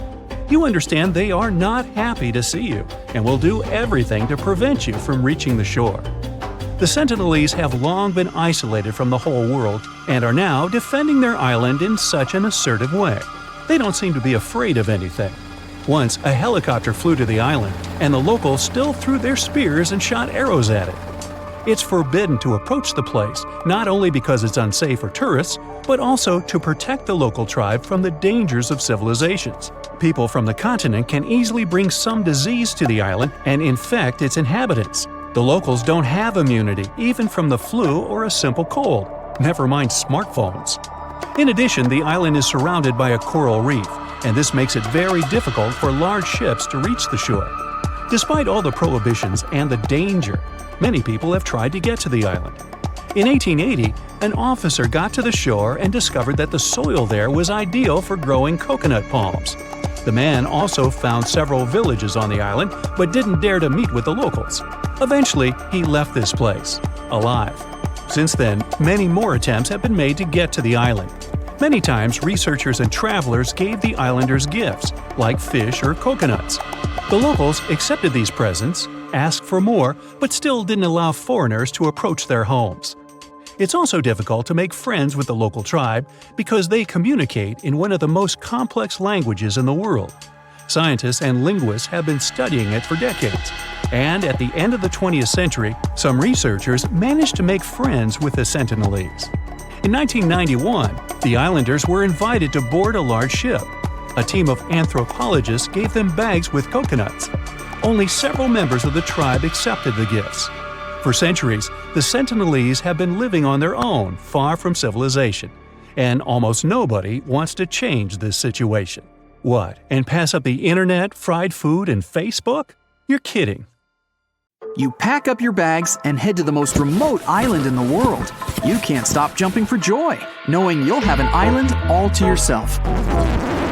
Destination: Bouvet, the loneliest place on Earth. There's no airport on the island, so all those who have a fear of flying can just relax. This lonely island is located in the Atlantic Ocean between South Africa and Antarctica and is frozen all over. It's uninhabited, so there aren't any humans for at least 1,400 miles from here. And even though you won't find any coffee shops or theaters, the island hosts a decent number of animals, like seals, birds, and penguins. And no, there aren't any forests or jungles, but you can find some moss and lichen. Right now, you're on a ship wearing a thick jacket and cupping hot tea in your hands. It's been days since you left the coast of South Africa. Finally, you see the island out in the distance. Many frozen cliffs surround it, so it's really difficult to scale it. Maybe a helicopter could do the trick. The place was pretty popular back in the day and was named 3 times since its discovery. But not even the smallest piece of land goes homeless for long. So Norway decided to keep it. They even gave it its own internet domain, .bv. But no one has created any websites under it yet. As of now, the place is mainly used by scientists to study whale migration. Tristan da Cunha is a small volcanic island in the Atlantic. It's quite lonely too, but this time you can actually find some settlers. Its closest neighbors are Buenos Aires in Argentina and Cape Town in South Africa, both of which are more than 1,000 miles away. Just like Bouvet, this place doesn't have an airport. You could catch a ship from Cape Town instead for a 7-day voyage costing you between $800 to $1,500. Be prepared for a long visit. These ships don't come and go every day. You may find yourself booking a place for an entire month before going back home. There's no mistaking this place with its giant 6,700-foot volcanic cone, which actually erupted in the 1960s. Luckily, they were able to evacuate everyone to a neighboring island in time. This little piece of land is home to no more than 280 people and has its own decent economy to sustain itself. About 1,300 miles south is St. Helena, a more vibrant and hip island because, guess what? It has an airport. Planes fly all the way from South Africa once a week. But there's a trick. Pilots have to be specially trained to land in the mountaintop airport. The country is smaller than Rhode Island, the smallest state in the U.S., but what it lacks in real estate, it makes up for in its rich history. Napoleon spent his final years on the island, and it's also home to the oldest tortoise in the world. Population here doesn't exceed 5,000 people, who love to enjoy the beach and the amazing highland scenery. In 1790, a group of British and Tahitian sailors reached a chain of islands in the South Pacific, in the middle of nowhere. Seeing as they were stuck and loving the isolation, they decided to create a settlement on one of them. Later, these land spots would be called Pitcairn Islands, and still, only one would be left inhabited. The population? 50 people. You can find a mix of cultures between British, Polynesian, and other Pacific Islanders thriving and living life to the fullest. And why wouldn't they? All 4 islands have incredible subtropical climates and rich volcanic soil for crops and vegetation. In 2016, it was labeled the world's 2nd largest marine protected area. Be prepared for a long sea voyage if you plan on paying a little visit. You can catch a ride on a supply ship that hosts 12 passengers each trip. 2,500 miles off Africa, in the southern part of the Indian Ocean, you'll find Amsterdam Island. No, the capital of the Netherlands didn't pack up and sail away. This remote island is home to an extinct volcano that rises to about 3,000 feet. And the place itself is only as big as a mall. There are no permanent residents, but it hosts scientists and a research facility, around 30 people. All the way north is the Norwegian archipelago of Svalbard. Seems calm and peaceful, with people enjoying their days. Except, wait, get back inside. This place is known as Polar Bear Island, where the bear population outnumbers the human one. You may arrive by plane or ship, but either way, you'd be getting a breathtaking view of snowy mountains and cute, colorful buildings. Despite the curious bears, people have been able to maintain a stable life there, and the island is actually home to many nationalities from over 50 different countries.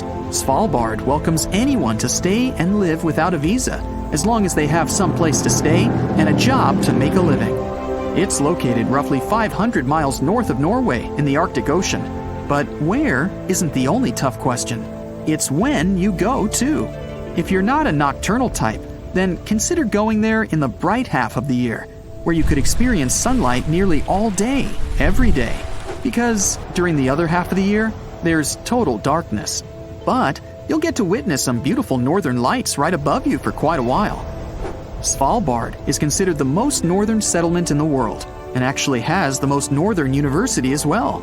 Because of the permafrost, life isn't easy here, which means they get most of their stuff on ships from abroad. But that didn't stop the dwellers from having the global seed vault to host almost 1 million seeds from around the world as a backup, in case crops can't grow anymore. Off the coast of Chile is the easternmost presence of Polynesian culture. 2,300 miles west of South America and 1,200 miles away from Pitcairn Islands, the most famous island inhabitants are known around the world for their huge heads. Yeah, those heads.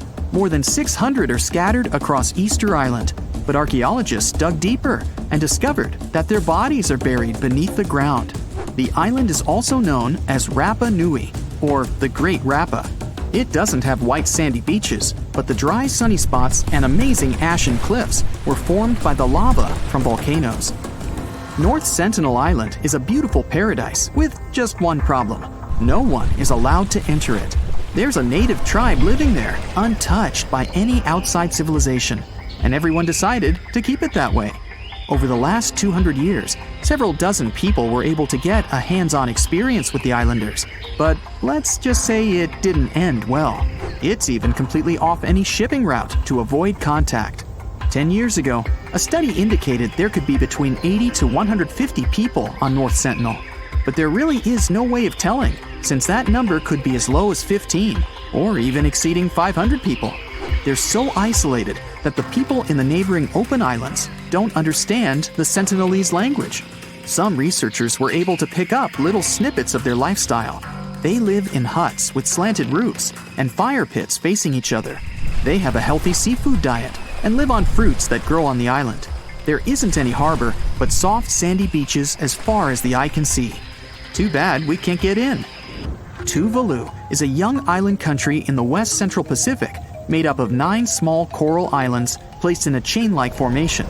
The main island is only a few miles long and is so narrow at times, you can ride a motorbike with ocean waves striking on either side. It's pretty rare to see cars around as well. The locals are mainly of Polynesian descent and speak Tuvaluan, but you can easily get around with English. The country has an airport, but when there are no flights, the entire landing strip turns into a football field and playground for everyone to enjoy. Despite not having many tourists, Tuvalu is known around the world for its own web domain, .tv, which it leased to a Canadian television company. Makes sense to me. Giant waves come crashing down on the soft, sandy beaches of Hawaii. You've washed ashore, covered in seaweed, and a starfish sucking on your back. You get up and lean sideways to get all that water out of your ears, squinting your eyes in the bright sunshine. Wow, that was a swim.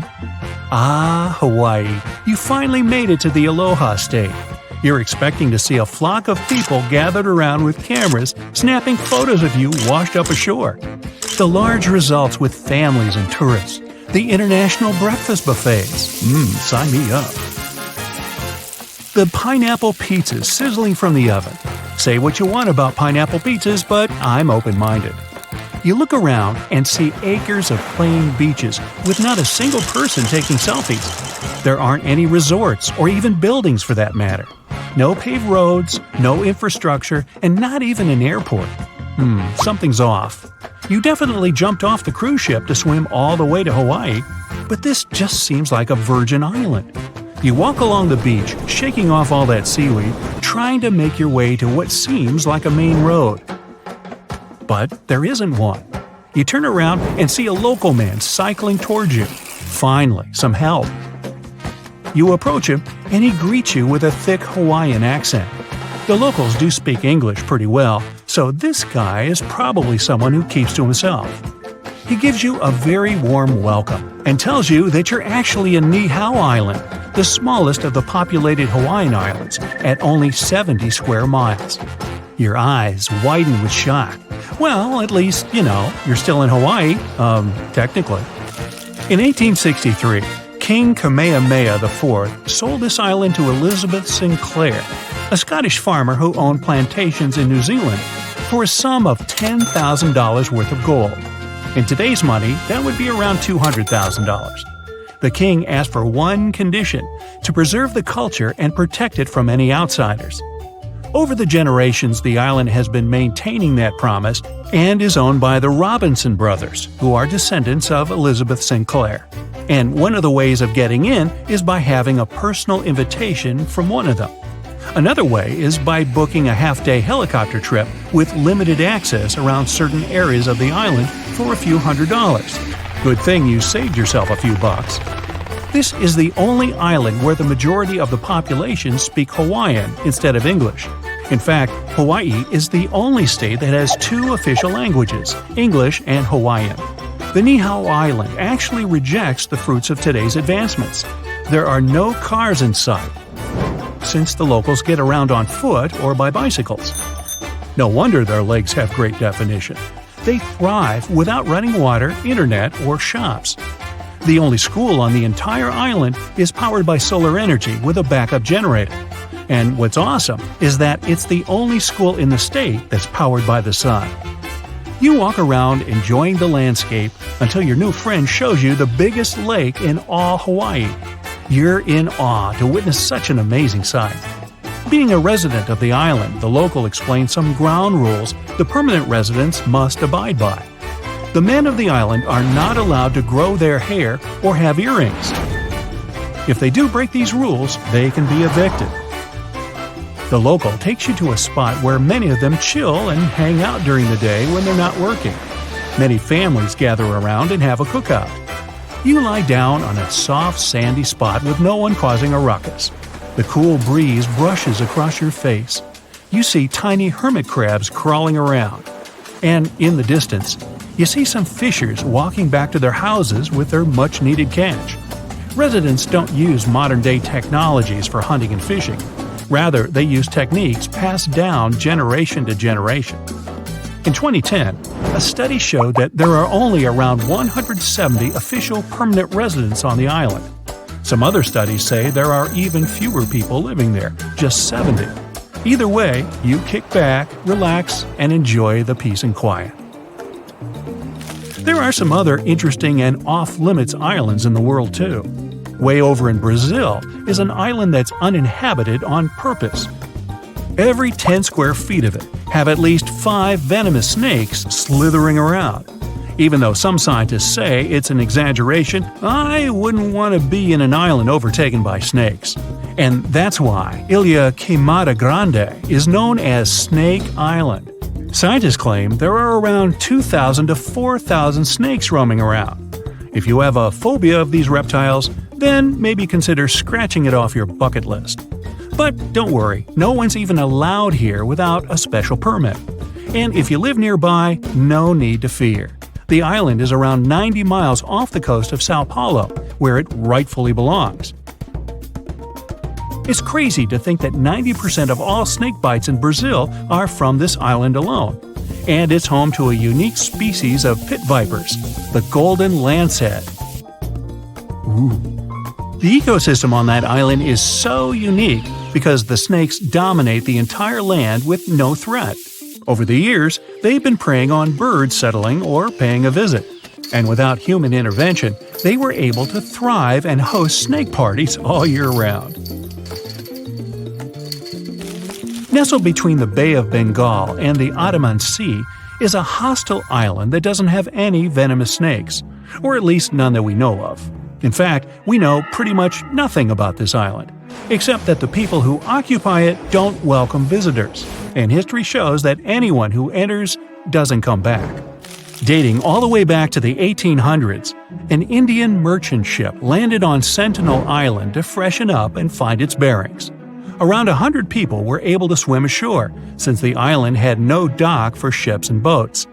They stayed for 3 days before the Sentinels decided it was time for them to leave. They weren't shy about it either and forced them to check out early, leaving a sour taste on both sides.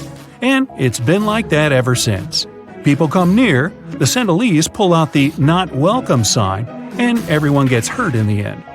But some anthropologists were kind of successful studying their ways of life. One of the closest documented visits to a Sentinels village in 1967 proved successful. They learned that the locals lived in huts with slanted roofs facing each other with a fire pit around them. They had small, narrow canoes to do some fishing near the shores. Their main dishes consisted of fish and crabs, and based on the Andamanese people in the neighboring Friendly Islands, we can determine they live off specific fruits and eggs from seagulls and turtles. They use primitive tools for fishing and hunting, and don't know pretty much anything else about the outside world and its advancements. So, it's probably best for everyone if we just left them alone. On the complete opposite of tropical islands and white sandy beaches is a scientist's dream. Imagine bearing witness to the birth of a new island. Now, I'm not talking about discovering one, or even water levels reducing where a new land emerges. No. Surtsey is an island just 20 miles off the coast of Iceland and is one of the most unique ones. In 1963, a volcanic eruption kept spewing out lava until an entire new island was formed, and it only took 3 years for it to form a whole square mile of land. Not enough to host a full-blown party, but enough to be considered an island. And after the lava cooled down, many scientists went to pay it a visit to conduct some studies. They were shocked to see actual life thriving there. It started with molds, bacteria, and specific fungi. Throughout the years, the ocean currents washed in seeds for plants to grow. And in the following decades, scientists observed more than 50 different species of birds flying around and populating the island. Surtsey is completely off-limits to anyone wanting to visit. Whether you're sailing by or going for a quick visit nearby, no one is allowed in to ensure the confinement of the species living there. It's even forbidden to construct anything nearby. So, why not visit Reykjavik? Way better restaurants. Friendlier too. In 2020, there are islands on our planet that have not been touched by the hand of modern man, not even his fingers. Nature in these places has remained unchanged for thousands of years. What if people lived on one of these islands? They wouldn't know about civilization's progressive benefits or have seen a modern person. This island actually exists, and traveling to it is unlawful and involves many dangers. North Sentinel Island is located in India in the Bay of Bengal. If you want to get there, you won't succeed, because any travel to this place is prohibited by law since the middle of the 20th century. The Indian Coast Guard prevents any attempts to get there, but the law is not the only thing that will stop you on the way. Imagine sailing a small boat towards this island. The waters are crystal clear. You spot passing fish and beautiful coral reefs. Ahead, you can see the island's shape. It looks like paradise. You're so impressed by the beautiful view of this place that you don't notice a few dots appearing on the shore. As you sail closer, something whizzes past you and falls into the water. It's an arrow. The next arrow hits the hull of the boat. The dots on the shore are people, the local tribe Sentinels. They stand with spears and bows and shout something at you in a strange language. They make it clear with gestures that you should get out of this place. They throw spears at you and fire arrows. Well, that's another clue, huh? Fortunately, you manage to get away. Sentinels guards their island in such an aggressive way. They don't invite anyone to the island and voluntarily isolate themselves from the rest of the world. Even when a helicopter flew to North Sentinel, the tribe threw spears and arrows at it. The authorities forbid approaching this island because it's unsafe for tourists, you think, and to protect the islanders from the dangers of modern man. People can easily bring disease to the island and infect the inhabitants. The locals may not have immunity to even the flu or a simple cold. Despite all the prohibitions and threats to life, many people have tried to get there. They wanted to make friends with the tribe, and sometimes they did. In 1880, Officer Maurice Vidal Portman went to the island shore and found that it was surrounded by a coral reef and limestone. On the island, there was a noble soil, which is ideal for growing coconut palms. Portman found several villages on the island, but didn't visit the locals and left this green paradise. Often researchers gave the islanders gifts in the form of caught fish. The locals accepted it, asked for more, but still did not allow anyone to approach their home. Making friends with the natives was also tricky because they communicate in a complicated language. But over several decades, modern people managed to establish contact. In 1991, one of the locals approached a boat that sailed to the island and took the gift. In the same year, the islanders boarded a boat and accepted bags of coconuts from the anthropology team. This was one of the last positive interactions with the tribe.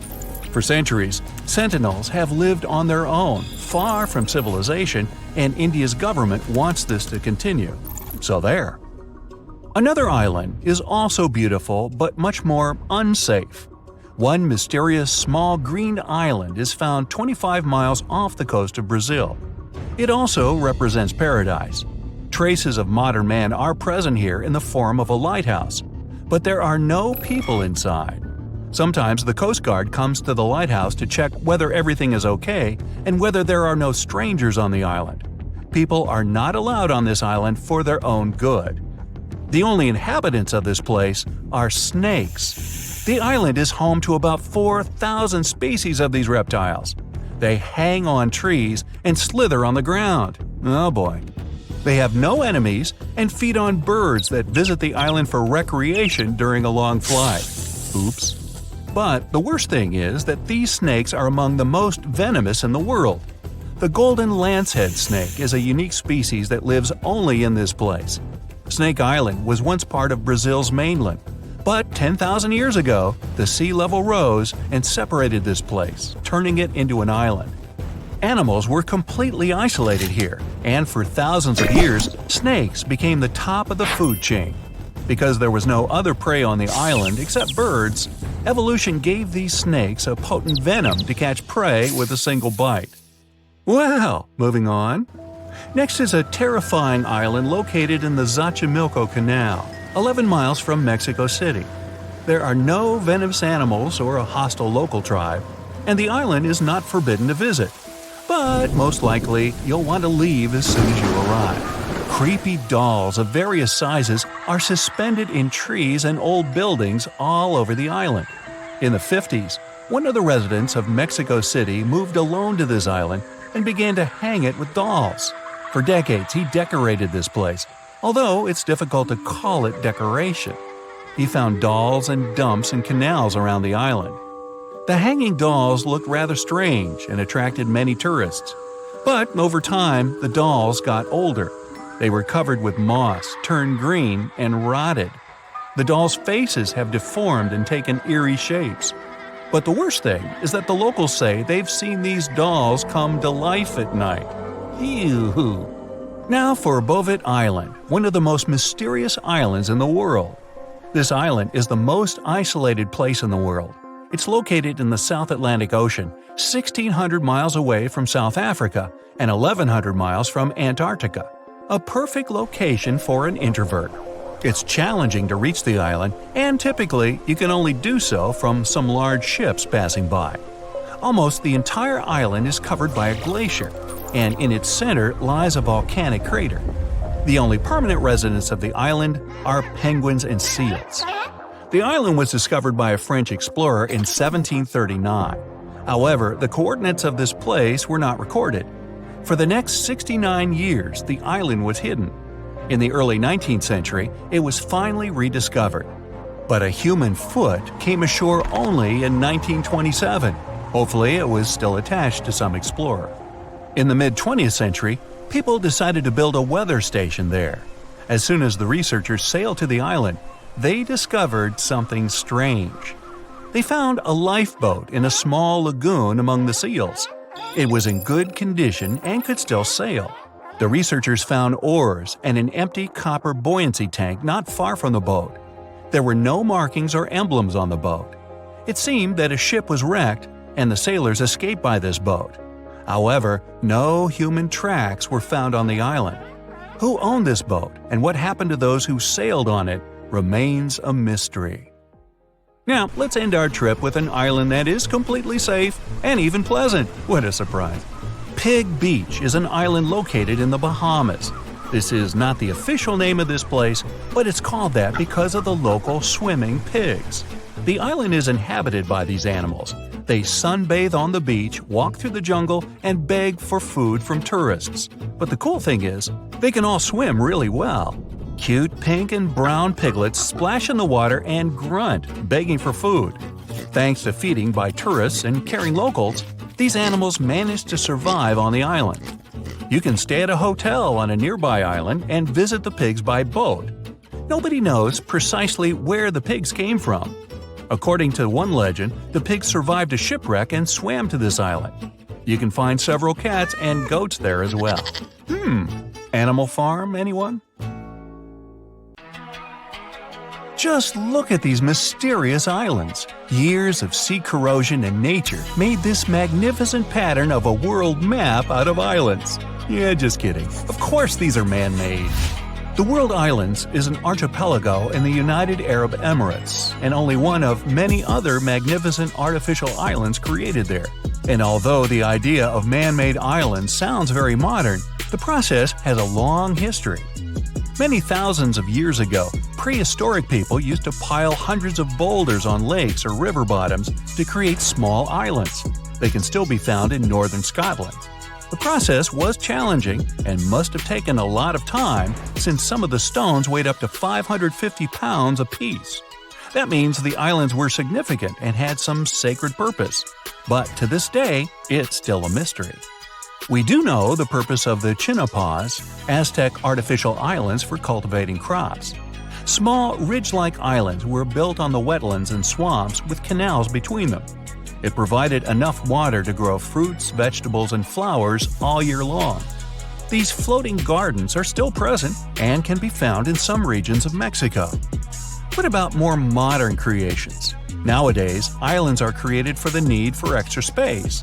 Many Asian airports are built on artificial islands. The second, third, and fourth biggest man-made islands are taken by Osaka, Hong Kong, and Tokonami airports.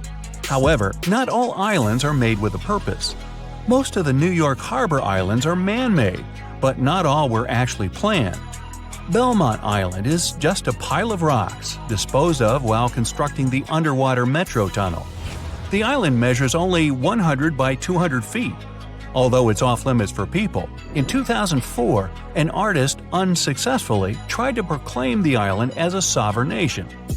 Other New York artificial islands include the Swinburne and Hoffman Islands, built to quarantine immigrants coming to the USA in the late 19th century. Nowadays, they have a more peaceful purpose as bird sanctuaries.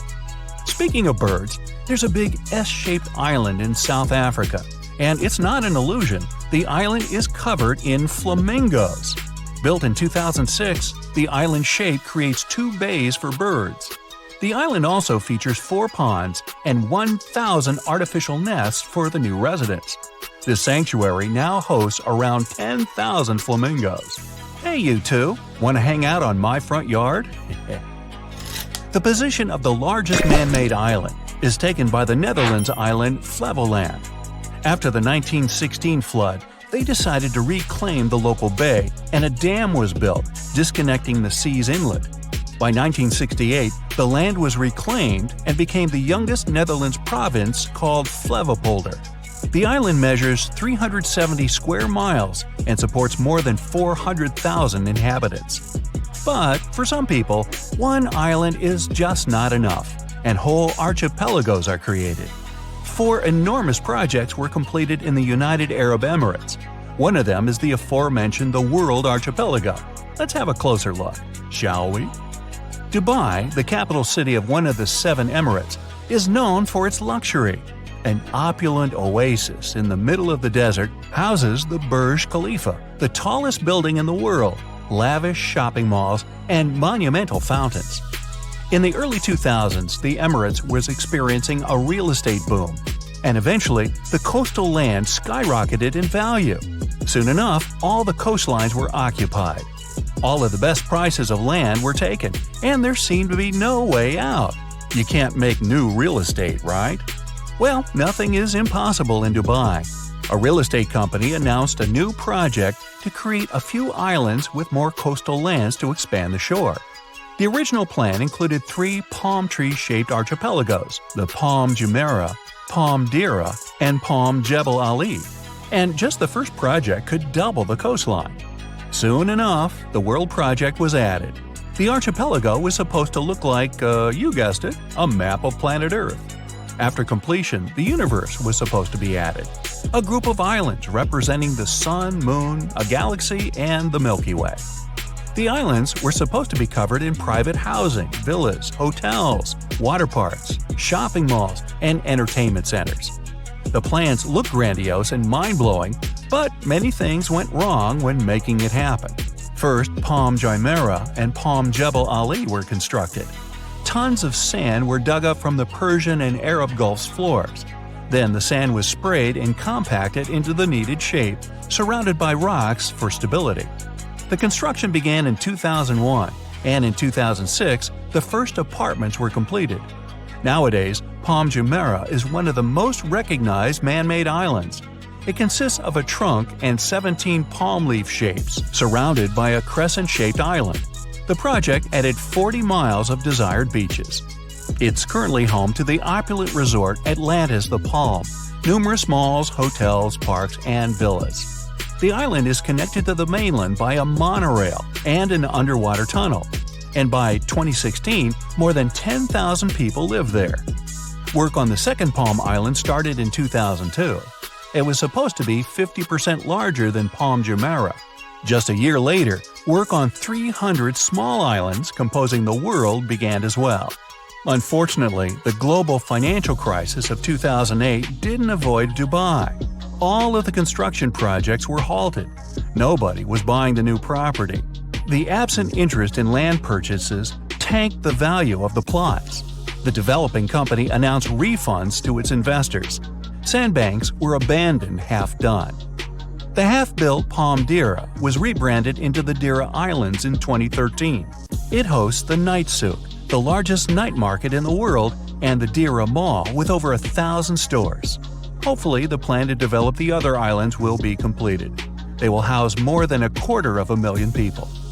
By the time the financial crisis hit the industry, most of the world archipelago's land reclamation was done. The majority of the islands were named after corresponding countries and were already sold. Some were sold to real estate tycoons, some to private buyers. Virgin Group founder Richard Branson bought the Britain Island. Ethiopia Island was reported to be purchased by then-married Brad Pitt and Angelina Jolie. Unfortunately, after purchase, no development followed, and most of the investors lost their interest and didn't see any future in the project anymore. Many investors were turned off by the island's size. Each island is a different size, some as tiny as 6 acres. Many are turned off by the lack of connection to the mainland, with only a boat or a seaplane being an option, since some islands are 2 miles away. By 2013, 2 islands, Greenland and Lebanon, had been developed, giving some hope to the project. Alas, the world was struck by another problem. A report came out stating the islands were sinking back into the ocean. It's noted that water erosion was slowly washing away the sand. Right now, the only way to combat it is to manually replace the sand. This may not be a problem for private owners, but it might be a deal-breaker for a significant portion of residents. Besides that, the problem of water quality has been bothering the island's residents. The crescent shape around the Palm Islands was made to protect it from waves and erosion. In the end, it completely changed the natural tidal movement, making the water around the islands stagnant and stale. Remember smelling a small egg during an incredibly hot summer? Yee, same effect here. It not only smells gross, but it can also be harmful to your health. Now, not to pile on, but we will. In addition, the usage of sand from seafloors is now destroying the natural coastlines. Besides other problems, these ecological concerns makes the project unmarketable and not fit for the current time. Modern companies are interested in projects developing in coexistence with nature and not disrupting and changing the organic ways. However, despite all of the controversies, the world is slowly coming back to life. An Austrian real estate company bought 6 islands composing Europe's map and developing a new luxury resort called the Heart of Europe. The project is set to open by the end of 2020. It has some mind-blowing attractions. the world's first artificial rainy street, the first floating houses, and the first underwater hotel. The resort is separated into different zones, each symbolizing a different European country or city. The heart of Europe is now the only significant development on the world islands. But hey, if you don't want to buy your own island, I've got a bridge I can sell you. Wait, where are you going?